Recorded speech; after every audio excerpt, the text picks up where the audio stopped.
प्यारे बच्चों, जैसा कि हमारे मुख्य अतिथि महोदय ने बताया कि स्वतंत्रता दिवस मनाने का क्या कारण है। यहाँ 3 तस्वीर लगी हुई है, जैसे कि मैंने पहले ही बोला। एक मां सरस्वती की है, एक पावन दरबार प्रभु श्री राम की है जिनके हम वंशज हैं, और तीसरी जो तस्वीर लगी हुई है वो भगत सिंह की है।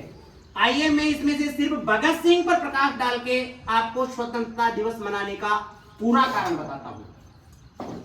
ये तस्वीरें यहां ऐसे नहीं लगती, ये आज के युग में किसी की गाड़ी के प्लेट्स ऐसे नहीं लगती, जबकि युवा बहुत इजी ले लेते हैं। ये 23 साल का बच्चा जब अपने देश के लिए शहीद हुआ था, उससे पहले की कहानी मैं आपको शेयर कर रहा हूं कि कैसे आज ये तस्वीर यहां तक पहुंची। एक बच्चा जिसकी उम्र मात्र 11 वर्ष थी, 11 वर्ष की उम्र में जलियांवाला बाग हत्याकांड हो गया। मेरे शिक्षक भी इस बात को जानते हैं और ये तमाम जो हमारे पदाधिकारी बैठे हैं वो भी जानते हैं। बच्चों आप कम जानते हो, बड़े बच्चे तो जानते हैं। जलियांवाला बाग, ये देखो यहां चली थी गोलियां, ये मत पूछो किसने खेली यहां खून की होलियां। इतनी नरसंहार हुआ था, इतनी हत्याएं करवा दी गई थी कि ये बच्चा 11 वर्ष की उम्र में जो आपकी एज है उसमें वहां पहुंचता है और उस मां धरती से मिट्टी उठा करके कसम खाता है कि मैं इसे एक एक हत्या का अंग्रेजों तुम्हारे से बदला लूंगा, एक एक हत्या कर लूंगा। भगत सिंह ने कसम खाने के साथ ही अपने घर को छोड़ दिया और अंग्रेजों से बदला लेने के लिए अपने साथियों के साथ क्रांतिकारी मैदान में उतर गया और एक प्लान बनाया कि हमें अंग्रेजों के दिल के अंदर दहशत पैदा करनी है। और प्लान के तहत अपने साथी राजगुरु, सुखदेव, इनके साथ मिलकर के असेंबली में बम फेंका गया और बम भी उस जगह डाला गया क्योंकि पूरा प्लान था कि हमें किसी को मारना नहीं है, सिर्फ दहशत पैदा करनी है। और मित्रों और प्यारे बच्चों में बताऊं, दहशत एक ऐसी चीज होती है कि सामने वाले को बिल्कुल सोचने पर मजबूर कर देती है। भगत सिंह ही थे जिन्होंने इतनी दहशत फैलाई और वहां पर वीरों की तरह खड़े रहे, भगे नहीं। चाहते तो वो भग सकते थे लेकिन वहीं खड़े रहे क्योंकि अब इस शेर को जो अंग्रेज ढूंढते थे गिरफ्तार करने के लिए हुआ नहीं, खुद वहां जेल में जाकर के वहां की स्थितियों को पूरे देश के सामने और युवाओं के सामने दिखाना था कि हम कैसे आजाद हो सकते हैं। तब ये हमारा भगत सिंह गिरफ्तार होकर के खुद गया।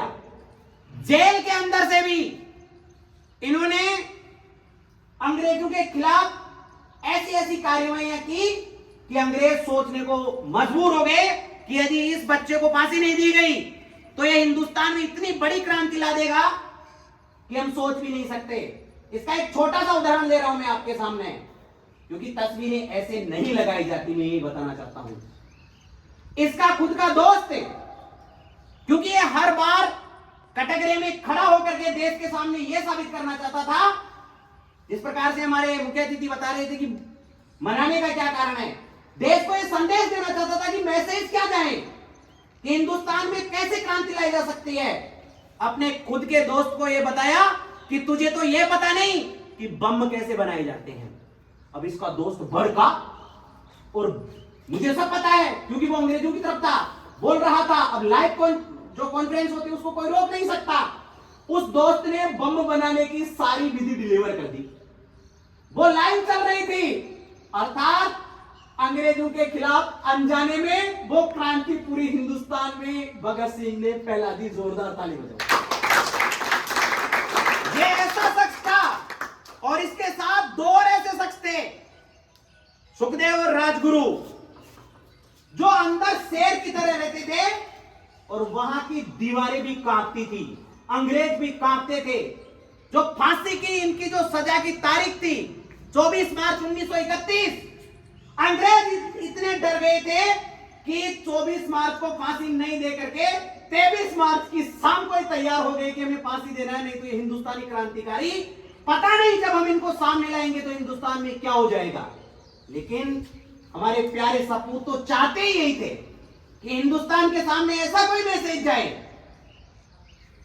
ऐसा कोई मैसेज जाए कि जब भी कोई अपनी इन कहानियों को पढ़ें, देखें, तो बिल्कुल उसके अंदर स्वतंत्रता का भाव आ जाना चाहिए।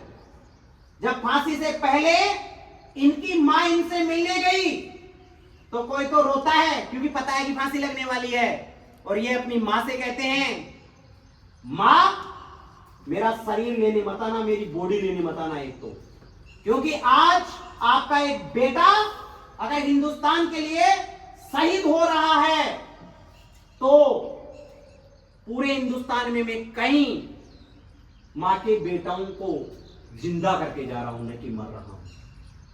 जोरदार ताली होनी चाहिए।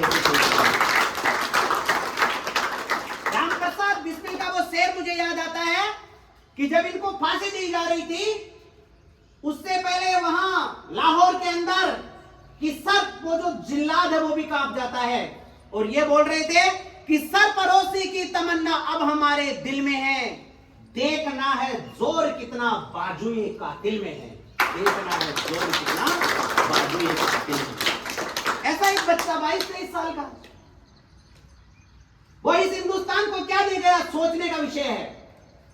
जब फांसी का बंदा इनके सामने था, अच्छे अच्छे को पैर काम जाते हैं, जब इनसे इनकी अंतिम इच्छा पूछी गई तो तीनों ने एक ही बात कही कि हमें खोल दीजिए, हम तीनों गले मिलना चाहते हैं, मतलब भाईचारे का प्रतीक। जोरदार ताली होना चाहिए। और राजगुरु भी कम नहीं। और जब इनकी फांसी देने में सिर्फ 2 मिनट बाकी थे तब भी इस बंदे के हाथ में किताब थी, मैं आपके ऊपर आ रहा हूं। फांसी के 2 मिनट पहले उसको पता है 2 मिनट बाद में मेरी मृत्यु है, फिर भी उसके हाथ में किताब थी। जेलर आके बोलता है कि भैया तेरी फांसी लगने वाली है तो इस किताब का क्या कर रहा है।